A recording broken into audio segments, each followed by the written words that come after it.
And I love and appreciate as well Lisa Rooney joining us every month, and sometimes at the AMAs on Zoom, which we appreciate so much your input and insight. And by the way, I have a T-shirt for you. I just got to figure out what size and what color. So, all right. I will welcome. text you. I'll text you offline. All right. Lisa Rooney, welcome back. And anything you want to add to the equation? I am, genuinely emotional about this issue, but I don't think I'm out of balance on it either. I feel very measured in what I've related thus far. And our goal is what? Not to have world domination by homeopathy, but simply to have a level playing field where the freedom to choose is not obstructed or censored by medical fundamentalists. Well, I share your emotions. I share them completely. I mean, amen, brother. That's just everything that you said. I agree with completely. And having young adults, children now, going back into the, if my children were young, the key is keep them out of the system. Just keep them out of the system. That's why you should learn how to use things like homeopathy, because that's going to keep them out of the system. So that's, I just feel, I agree with you completely. I feel like the intimidation that I remember when my children were young, I think it's much greater now. I really worry about some of these young adults that are having children and they're being faced with that intimidation that they feel. I do think that there are I see a lot in the Gen Z that are saying, no way, we're not doing this. Yeah. Which I think is really fantastic. Really fantastic. Yeah, I'm very hopeful for the future. At the same time, I acknowledge the things that preceded us or that we've lived through or what exists today. And as I say, dare I say the word disgust with what goes on as we try to correct the things we see are going wrong around the world and how much we don't see within our own culture. Mm-hmm. It's embarrassing to me, especially for those that I believe, the people of faith that could rise up and change it like that. And They have often been, evidence of capture, like during COVID, how many of the churches and the synagogues, they were all in on the mandates, the shutting down. So we have to, whether it's a come to Jesus moment for everybody or whatever their spiritual beliefs or faith is, it's a recognition that, again, rights come from God, not government, and that the government in America has basically been captured by a pharmaceutical religion or cult. Absolutely. And do you think we've learned? Do you think those entities that you just mentioned, do you think they've learned? Do you think if we were in the same situation, the churches would shut down again? It's a great question. I don't know the answer. I don't know. Super Don, he's our cynic. Maybe he says, no, we haven't learned anything. I'm putting words in his mouth just to see. But I tend to be the eternal optimist, and because I like to see the best in everybody, and every once in a while I got to go, maybe we're not ready for freedom anymore, or we've lost it a long time ago. The whole idea of Jonathan Emord's book was about giving us a perspective on how we lost it over since post Civil War to today, the authoritarians. But our penchant for looking to authority always rather than our connection with the divine. And that is even our guidance to utilize medicines that won't kill us, like homeopathy. Mm-hmm. Yeah. I see miracles every single day with homeopathy, every single day. I have young adults in my practice that have significant OCD and compulsion type issues that either have been on pharmaceuticals to address that and they're not getting anywhere, or they're trying to avoid those pharmaceuticals. And in a handful of remedies, we're seeing those compulsions starting to shift. And it's so simple. I can't say that it's always simple, because sometimes you got to do some deep case taking, but when it starts to happen, it's so gentle and it happens fairly quickly. And I think it's miracles. It's miracles because some of these people have been struggling, for decades with that compulsion.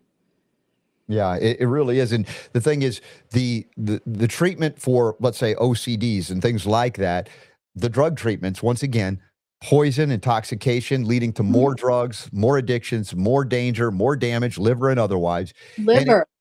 Yeah, exactly. And a lot of it sources with liver congestion. I was mentioning Monday's show. This was an interesting journey for me. I was very aggravated on Monday. I was like, something's not right? And I could look at the outside world and go, look at that, look at that, look at that. But I felt like this is different. I'm like, nah, not feeling it. And afterwards, after the show, I went out, I did my boxing, but I was like, wait a second. I got some intestinal symptoms, some little cramping going on here. And of course, I've been out of town for the last, number of days. We were eating out, but we found good organic places. But I think the last one we went to wasn't as clean as they claimed. And my body was responding. But before I knew it, what was I feeling? Agitation. This is the kind of thing that leads to aconitum or, these kind of remedies that you're like, before you know it, you're feeling things, you don't know why. And then the next thing you know, oh, I've got symptoms. It's an intestinal thing. Yeah. You sound like you were just, you sound like you were a little nuxy. Nuxy, yeah, for sure. Now I hit some nux vomica afterwards. Now I've recovered very quickly by the next day, but even I was like, what the heck is going on? And then I thought, oh, I know what's going on. And I manifested, made it through and got on the other side. But obviously I didn't resort like in my old days when I was raised pharmaceutically to a drug that would suppress a symptom. But I did things to support my liver and my intestinal tract and my stomach, all of that. And it's a recognition, as I said, somebody was telling me, oh, I got a guy that's in his 80s and he goes to the boxing place. He's amazing. This guy's amazing. I'm like, I want to be like him in his age. But he says, hey, I'm carrying about 10 extra pounds. He still looks great compared to the average American at any age. But he was like, what do I do? What do I do? I said, you got to eat organic and take care of your liver. He's like, but how do you know it's really organic? I said, your body doesn't lie. Your body doesn't lie. The symptoms don't lie. But when we grow up with chemically grown processed foods, we have no knowledge of the body's communication because we're in chronicity, chronic disease states, where the messages are hidden under messages, which is why the homeopathic drainage approach, which is how I was introduced to homeopathy, was so critical to peel back those layers of obstruction, of function that mirror a million other symptoms. Because we're all walking around. I mean, when you're not tuned into your body, you're not feeding it with the right kind of things that make it feel good. Eventually you end up in this numb state. You're just numb. And even my kids have said, Mom, how come everybody else seems to be able to eat all that crap and they don't feel terrible, but when I eat it, I feel terrible? Because you're not numb. Because you're not sick and chronically ill. I said this for the people that would look at me, because I grew up on McDonald's and all that stuff. I mean, I got my buddy Adrian, I see in the audience. He goes back to elementary school with me. He knows we all grew up on whatever food we could eat, the fastest, the frozen stuff, the drive-through, even though it wasn't as mainstay as it's become. And I didn't react to anything. I was like, I'm chronically ill, but I didn't know it. I had all allergies and digestive stuff, but I couldn't react to food. Now, once I got cleaner, right, and I helped my liver to detoxify my body, to go back and eat that, I would get sick. I remember one time, I think I was in the middle of a early transition. I'm like, I could probably eat a waffle at the Waffle House, right? I was on an assignment, right? And I'm like, oh my God, did my bowels let loose that day? It was like, no. But somebody would say, well, you're not as strong as you used to be because you used to be able to eat that and not have to run to the bathroom. No, my body was not able to respond to it appropriately. Now it was, and it said, get the hell out of this thing. And that's, again, not convenient because so much of our food is contaminated. But I say, if you're not sure if something is clean or not, clean up your act and you'll find out your body, your cells, your symptoms will not lie, even though people do. And most people have some measure of symptom. It's just coming up in a slow way, or it's normalized.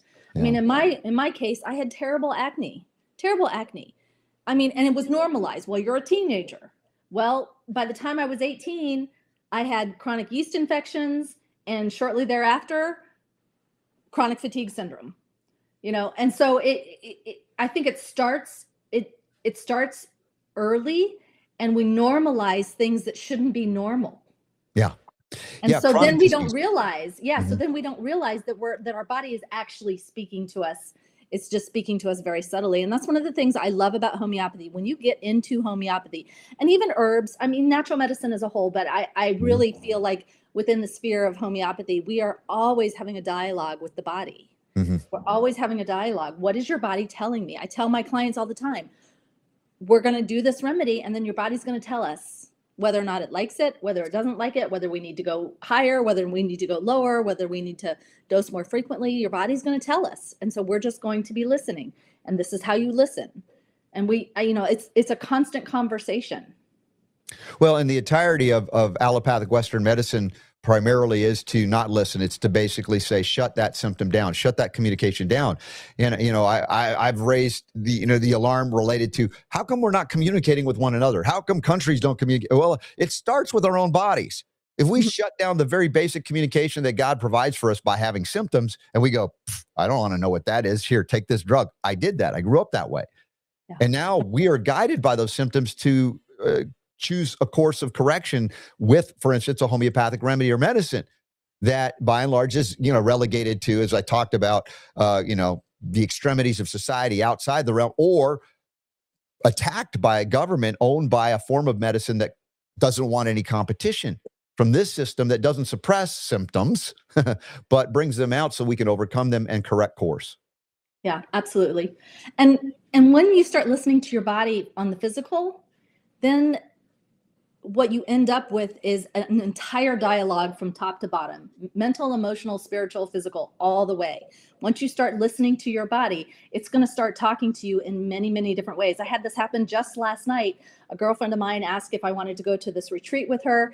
And I wanted to go to this retreat so bad because we've been trying to plan something. And everything in my body was telling me, nope, it's not right. It's not aligned. I didn't know what the answer was. I didn't know why. But I just knew that I was getting constriction. It just didn't feel like the right choice. And so I said to her, I can't give you an answer. It's just my body is telling me this is probably not a good decision. I let it go, slept on it. And this morning I had the clarity as to why it probably wasn't such a good idea for me to go. And so I think, again, that goes back to when we slow the pace, when we step back into our own sovereignty, when we invest time in things like homeopathy, in our communities, I'm a big proponent of downtime. I'm not having a lot of downtime right now. Yeah, none of us are.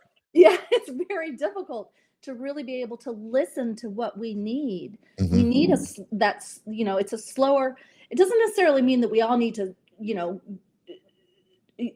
get rid of, all the busyness in our life and what we're doing and our responsibilities and all that kind of stuff. But we have to find a slower pace so that we can listen.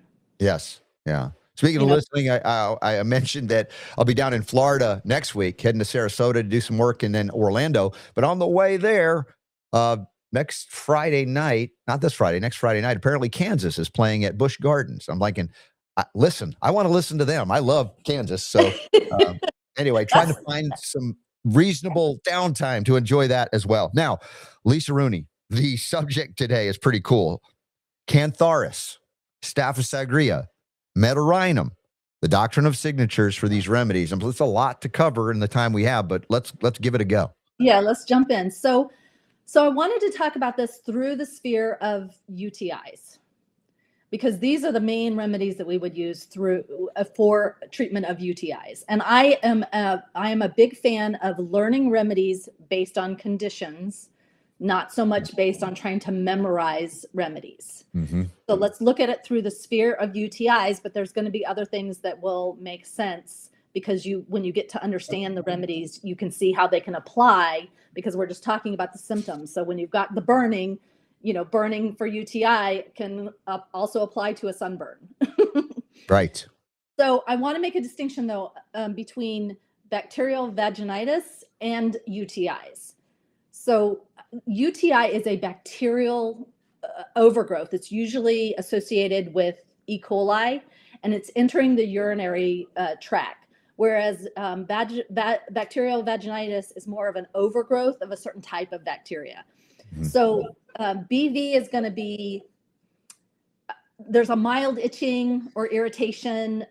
Burning sensations are going to be a lot less common with BV, but with UTIs, you're going to have frequent and urging need to urinate. There's pain or burning during that urination. You might find that your urine is cloudy or bloody. There's lower abdominal discomfort. You may even have fevers or chills. And so sometimes those two conditions can be a little bit confused. So you want to make sure that you're distinguishing between the two. Mm-hmm. So the main remedies, Cantharis, Staphysagria, and Medorrhinum. I'm going to talk about Cantharis and Staphysagria first. So Cantharis is made from the Spanish fly. And this is when I wanted to talk about the Doctrine of Signatures, because I just think this is so cool. So the Spanish fly is a beetle, and it has this really brilliant metallic green body. And what that represents is the intense sort of internal chemical activity that's happening within that beetle. It contains something called a substance called cantharidin. And that, when it's crushed, when the beetle is crushed, that will cause a severe blistering and burning of the skin and the mucous membranes. So that's where you have how it mirrors the remedy picture. It's intense burning and inflammation. There's blistering of the tissues. There's severe irritation of the urinary and reproductive tracts. Did you ever remember? I remember in high school hearing about this thing called Spanish fly, which was supposed to be an aphrodisiac, but it was rooted or based in this concept. It was an irritant of the sexual organs.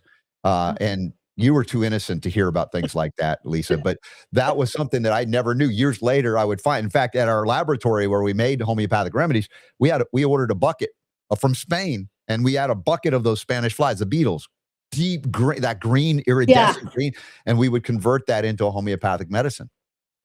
Amazing. And I encourage everyone to take a look, do a Google search and look up what the Spanish fly looks like. It's absolutely brilliant. But what we want to think about with this remedy is fire that is trapped in the tissues. And so that doctrine of signatures, again, I just think this is so cool. If that beetle is crushed and it touches your skin, it's going to create that burning inflammation. And that's what we feel when we have a UTI. Yes. And in the homeopathic form, of course, law of similars, like curing like, you begin to see how that matches up, but not only a UTI, as you pointed out, expanding that concept. And Cantharis can be used for a lot of different burns. Absolutely. Absolutely. So then Staphysagria, I'm going to talk about Staphysagria, and then I'm going to differentiate between those two remedies before I talk about Medorrhinum. So Staphysagria is a plant remedy. It's the Delphinium plant. And this plant produces these really tall, elegant, really purple flowers. But the medicinal properties are actually in the seeds. And what this reflects in this remedy, Staphysagria, is the personality is very outwardly gentle, very refined, very controlled, but there is an inner tension hidden beneath the surface. So the doctrine of signature there is that they are people who maintain their composure, but they swallow their anger and their humiliation. Their symptoms often appear after emotional suppression. And so with Staphysagria, we want to think suppressed irritation beneath a composed exterior. And a person who can benefit from Staphysagria, you oftentimes do not see that picture right away, because we think about anger with Staphysagria. And you often don't see that anger with them. They're very sweet on the outside, but on the inside, there's a lot going on. And so that represents the tall, the beautiful nature of the flower, but that seed, that thing that's underneath the surface, has that's where all the power lies. All right. So I want to differentiate between the two remedies, and I love to do remedy differentials because there are so many symptoms that we have that we have many remedies that can treat similar symptoms.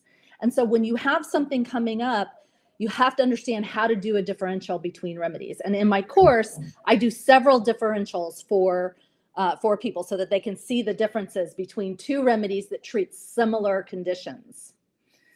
So the core theme of Cantharis is this acute inflammatory scenario with this intense burning and urgency. Whereas Staphysagria, the UTI is going to be triggered by suppressed anger, humiliation, or it could be sexual activity. So the Cantharis, the onset is going to be very sudden and violent. With Staphysagria, again, it often occurs like after the honeymoon. They call it honeymoon cystitis. Cystitis, yes. Yeah. Intercourse, or if there's been an emotional insult. So there doesn't have to be any intercourse. It could be an emotional insult, and then a couple days later you get a UTI. Yeah, and the kidneys are involved also with things like fear right? And the liver is often considered a place, a storehouse of emotions and anger. And I always say about the kidneys are passively downstream from the liver. If the liver is suffering, the kidneys are going to suffer, and they may manifest it a little bit differently, like, you know, a Staphysagria, which is fascinating. And this is what I love where Lisa takes these remedies, y'all. It's just such a beautiful thing. And in fact, her course, we've talked about it, just came out and it was available. And for a limited time only, you're going to have to tell us until when, because it's an incredible, ridiculous deal. I told her, you're giving away this course, $100 off for the RSB Show family. That's y'all. So RSB 100 off is the discount code? Yep, RSB 100 off. So you guys want to get that coursework, take advantage of that, because I don't know how long that deal is going to last. Yeah, before we finish up, I'll have Super Don pull up my website and they can see right where they can click the link and get the course. So the burning pain associated in let me talk about the urge to urinate. The urge to urinate with Cantharis is going to be constant. And even after you've gone, you're still going to feel like you need to go again. But with Staphysagria, it's a frequent urge, but it feels more pressure down in the bladder. Versus just this constant feeling like you need to go. And there is going to be burning pain with both of them. But the burning pain with Cantharis is going to be before, during, and after the urination. That's a strong keynote. Yeah. With Staphysagria, you'll still have some burning pain, but it's going to feel much milder. When we talk about the characteristic of pain, what does it seem like? With Cantharis, it seems more fiery, more scalding, more almost like cutting pain. Whereas with Staphysagria, it's pressure, it's soreness, but it's not that intense fiery pain. That's what I oftentimes hear people. It feels like it's on fire when I'm going to the restroom. Right. Go ahead. I wanted to add in a further differentiation when we talk about homeopathy and other forms of medicine.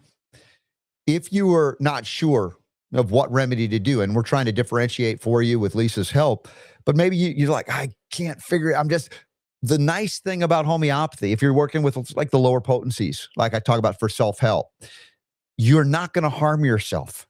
It might not work per se. It might, it didn't do what I hoped it did, but then you go, Cantharis wasn't the one. I go to Staphysagria. You haven't ruined yourself. You haven't destroyed yourself. You haven't injured yourself. It's a great distinction from allopathic drugs that if you take the wrong one or even the right one, you could be harmed by it. Absolutely. Absolutely. And one of my teachers always says, you're not going to know unless you try. So just try it. And this is why I like to do differentials, because I put them in a chart and then check, check, check. And the one that has the most checks is the one that I start with. Beautiful. Does that move us to Medorrhinum, or I'm rushing you along? Yeah. So I think the only other thing that I want to say about Cantharis and Cantharis and Staphysagria is, take a look at the emotional state, because if the UTI came on after some kind of suppressed anger or indignation, or you feeling like you were wronged, humiliated, if there's emotional insult, rage, anything like that, that's going to point you a little bit more towards Staphysagria than Cantharis. Yeah. So let's talk about Medorrhinum. So we want to think about Medorrhinum when we've got recurrent or chronic UTIs, when we have a history of psychotic patterns. And when I say psychotic, I'm referring to the psychotic miasm. This does not mean that you are psychotic, but it's the miasm. And that miasm has warts, thick discharges, pelvic congestion. It's this cluster of symptoms that point us to this undertone that is happening in the system. And this freaks people out oftentimes, but Medorrhinum is a nosode, and it's prepared from gonorrheal discharge. And so people oftentimes are like, I am not going to take that. It's going to give me gonorrhea. And as we've talked, that's not how homeopathic remedies work. When we take a remedy and we bring it through the homeopathic dilution and succussion, we get rid of the toxic effects and we bring the healing effects to the fore. So nosodes have a very different signature language. Their signature comes from the nature of the disease that they originate originate from and the patterns that it creates in the body and also in the psyche. So when we're talking about Doctrine of Signatures, we have to look at the disease pattern itself when we're talking about nosodes versus when we're talking about plant remedies. Then we can look at, more of how the plant is structured. Mm-hmm. So with this, the origin of this disease, we think about thick, persistent discharges, chronic inflammation, a tendency towards suppression, latent persistence in the body, or sexual or reproductive involvement. And the sphere of action for this remedy is amazing. It's very deep constitutional imbalances, chronic inflammatory and congestive states, even nervous system dysregulation, and typically pelvic and hormonal dysfunction. So we're going to see a lot of that happening within that system. And when you overlay traditional Chinese medicine, the genitourinary system, Medorrhinum comes up. We see suppression, we see fear, a lot of things that happen within that particular miasmatic or that miasm. Mm-hmm. So again, the themes are suppression. Symptoms have been pushed inward. So think we've had antibiotics, steroids, and emotional suppression. We may see warts. There may be a tendency towards cysts or tumors or even thick discharges. And that pelvic stagnation, that chronic inflammation, recurring infections, that's going to be your recurring UTIs that are happening. And when I see that patterning, I'm always curious if there is any hidden trauma or sexual shame that's going on. There's secrecy going on. And the Medorrhinum indicating, again, historical gonorrhea infection might not be in your lifetime, but from your ancestry, right? The lineage, if that's Exactly. the miasm concept. So, and throughout history, the human, species has been plagued by various, STIs, they now call them. And they were often suppressed via drugs in a modern context to latency or dormancy, but there might be some manifestations, subclinical, that Medorrhinum can bring out and get you to overcome. Exactly. And this is one of the reasons why people turn away from Medorrhinum, because they think, well, I don't have that. I don't know anything about that in my history. But it's possible that it could be down the genetic line and then it was suppressed. And what you're doing is carrying the energetic imprint of it. And so then it could have been a mismanaged acute illness. It could have been stress. It could have been lifestyle that has opened up or awakened. We call it awakening the sleeping giant. It has awakened that. And now the way it's expressing is in chronic UTIs. Mm-hmm. So Medorrhinum really reflects a life force that can't discharge properly. And it accumulates and it manifests these growths, the stagnation, this chronic inflammation. And when we use this remedy, it unlocks this suppressed vitality and it allows the symptoms or the emotions that were previously buried underneath the surface to resolve. They come up. Mm-hmm. And I think that just illustrates. Do we have a remedy for Super Don? Because he's been so busy, he forgot to change the date. I just noticed that we're actually airing yesterday, not today, on the top right-hand corner of the screen. I don't know if Super Don's paying attention, but I got to cut him some slack, and I do, because the dude's been under the gun. We are about to debut the Robert Scott Bell Show on the PTL TV network, thanks to the invitation from Pastor Jim Baker. And man, you don't know all the stuff that Don's been having to jump through hoops to make that all happen. It's a whole other level of broadcasting. So anyway, there it is. Look at that. Miraculous. It's not now the 18th of March, the first airing of this show with Lisa Rooney. You saw that and you couldn't like let it go. Couldn't let it go. There's probably a remedy for that too. Probably. I think Don might need some overwhelm stuff going on. Maybe some elm batch flower essence for overwhelm. Nice. Yeah.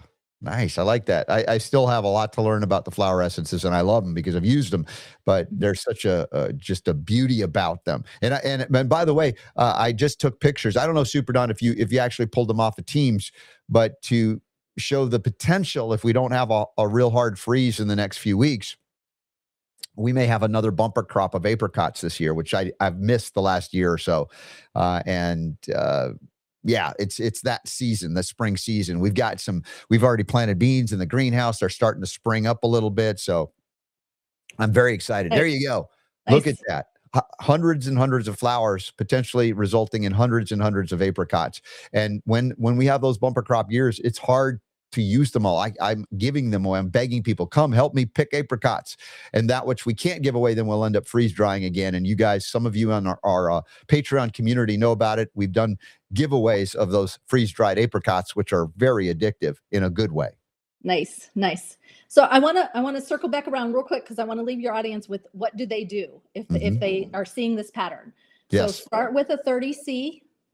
You're talking about an acute condition, unless we're talking about chronic. So I'm talking acute conditions. We're talking about Cantharis and Staphysagria. Start with a 30C. You may need to bump up to a 200C.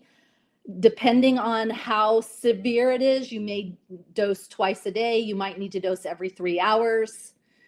So you really have to just assess how intense the symptoms are, and then that dictates how frequently you're going to want to dose. And again, I teach all of this in detail, lots of detail in my course.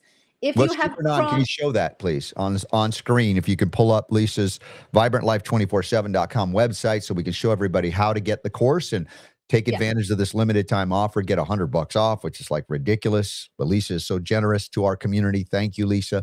So there's Vibrant Life 24/7. So Super Don, go all the way down. Just scroll that page all the way to the bottom. Right there where it says Learn Homeopathy.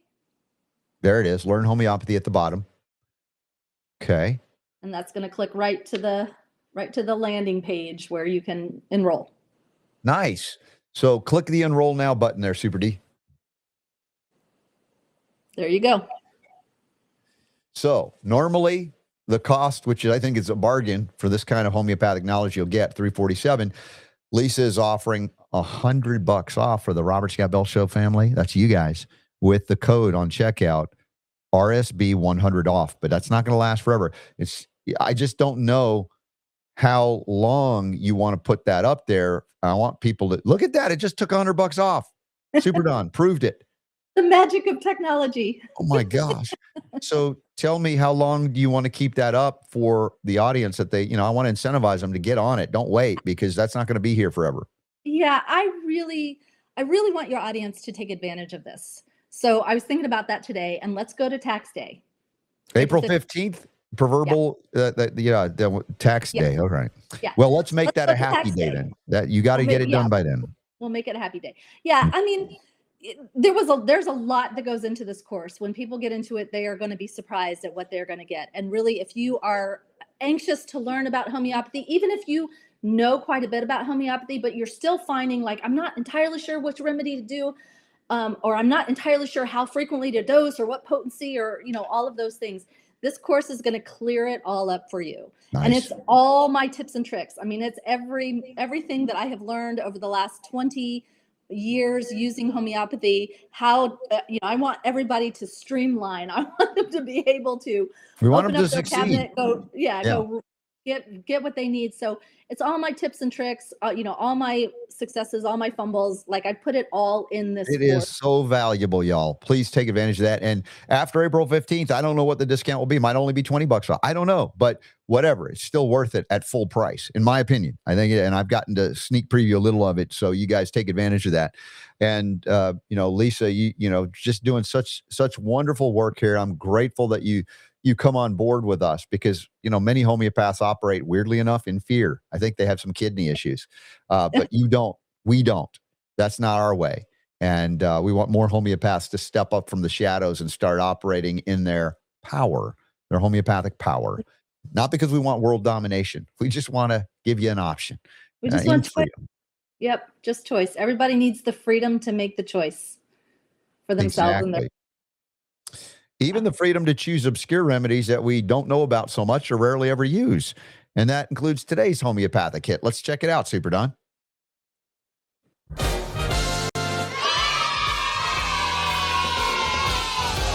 Playing all of the homeopathic hits every day, right here on the Robert Scott Bell Show. And in addition to Lisa Rooney and her support for this message of health, freedom, and healing liberty and homeopathy, we have Better Way Health, wonderful, wonderful family business out of the Atlanta area where Lisa is as well. And I broadcast from there a couple of months back around Mom's birthday, betterwayhealth.com, an immune modulator. That's interesting because in the herbal and supplemental world, not everything has a safety track record like homeopathy, but Better Way Health's beta-glucan does. It's part of the way I've been able to raise my kids without antibiotics, for instance. And you can get a discount RSB at checkout, 10% off. You can check the QR code there and go get it. Some beta-glucan to keep your immune system modulated and healthy. And of course, we've been talking with Lisa Rooney here, vibrantlife247.com, and she gives you discounts too, $100 off of her services, including the special discount on her course up until April 15th. So take advantage of that. Now, what is this homeopathic hit? Argemini mexicana. It is a plant known as the prickly poppy. And it is, yeah, look at that. You don't want to be grabbing that and hugging that. Maybe indicating some of the principles when we talk about doctrine of signatures: colicky, cramps, bowel spasms, and some neuromuscular pains that manifest in this regard. So if we look at some of these symptoms, I mentioned already the first two, there are some rheumatic manifestations linked if you want to look up Bright's disease. Head symptoms, a throbbing headache in the eyes and temples, heat in the head. Throat symptoms, dry throat, pain on swallowing. Gastric disturbances come back again. Griping in the pit of the stomach. I might have used that on Monday for all I know, but it wasn't so bad. And nux vomica covered. Urinary changes. So we talk about a little bit of a urinary tract issue. Maybe there's if none of the other stuff we've talked about works, you got that. And other female symptoms: suppressed menses, diminished sexual desire with weakness, and sometimes extremities. They mentioned the left knee stiff and painful, interestingly enough. Now, again, this is something that you may not resort to because so many other remedies might cover it, but if they don't, you got this now. And so it says it in the Materia Medica, the Borky, about 6X, 6C, although you can do a 10X, 12X, 15X, fine, 12C, 30X, 30C. If you want to go to higher potencies, I'd say consult with someone like Lisa Rooney because you know how to build up if you need to. And then there are other complementary remedies you might look at. And guess what? One of the remedies indicated as an adjunct to this is Cantharis, something we've just covered. Urinary irritations. But if it's rheumatic, rust tox comes up. Bryonia, obviously a liver polycrest for those of you who are in the know, as well as indicated for some rheumatic pains and things. And nux vomica here comes up. Magnesium phosphorica, a lot of spasm issues. Cholesynthis, colicky abdominal cramps. And with that, I want to turn it back over to Lisa Rooney as we talk together about this homeopathic kit. Again, somewhat obscure remedy, not one that I've used necessarily, but wow, we've got options galore. Right. I've never heard of this remedy before. I had to look it up. And of course, I looked up the Doctrine of Signatures because I think that's just fascinating. And, what I found is, it's spiky, right? Which mimics that sharp gripping pains. And the flowers are typically yellow. And so there's your liver connection right there. Toxicity. Mm-hmm. I thought that was really interesting. It said it thrives in harsh environments. It's resilient, but also has a harsh internal state. Yes. So, that gripping. And my first thought was, this is very similar to Cholesynthis. So maybe this would be, you would start with Cholesynthis, and if that didn't work, you might move to this one. Yeah. It's fascinating. Again, how often, you could be a homeopath for decades and never use a remedy that's in the Materia Medica. But if you don't need it, okay. They're very great specificity. Sometimes, though, if you use the remedies that and they're not hitting it, it's like, well, what else could I be missing? A unique aspect of its manifestation. And that's the thing that can be often daunting and overwhelming. And so I don't want people to be turned away because it's so complex and so detailed. And that's why your coursework, I'm so excited to bring out for everybody here in this audience to take advantage of and learn about the things that Lisa has brought out for all of us to use. Yes, I'm so excited. And I hope everybody takes advantage. Take advantage because it's a great course. And you're going to love it. It's such a pleasure to be on your show. I love these conversations. Oh, we have so much fun. By the way, do you know if you're going to be able to join us for the next AMA on Saturday, the 28th of March? I just accepted before the show. Great. My calendar is clear. So yes. I'll be somewhere in Florida for that one. I don't know if I'll be in Tampa or Orlando at that point, but looking forward to doing that with you and others and special guests that we have on. Lately, Judy Mikovits has been showing up. She's awesome. She's so much fun. And we've been doing archive education sessions on Monday. The last Monday we did one on silver, and on this coming Monday morning early, 8 a.m. Mountain Time, 7 a.m. It's early in the Pacific, but we're going to do copper. I'm going to go deep into copper on this coming Monday. So that'll be fun. So we continue to invest in education. Why? Because I don't sell any products personally, and you don't technically sell any products other than you have your services, you have the course now. But, there are various ways you can get products. I hope that, I know you have some links that people can link onto from your website as well to get some homeopathic remedies. We hope to have more affiliation with some homeopathic companies, but they're often still running scared from outreach in media. And I'm hoping we can break through to one at least that will embrace what we're doing here. Well, I think during the pandemic, they really got hit hard. Mm-hmm. And then with all of the stuff that's been going on, with Americans for Homeopathy Choice, I think they've really been hit hard. And it takes a lot to run a homeopathic pharmacy. The restrictions that they are under is extraordinary, and the margin is very small. Yeah. So, that there may be a self-protective, part of that they just can't really afford to be, sure, in the bullseye. I get it. But I want everybody buying homeopathic remedies. Just saying.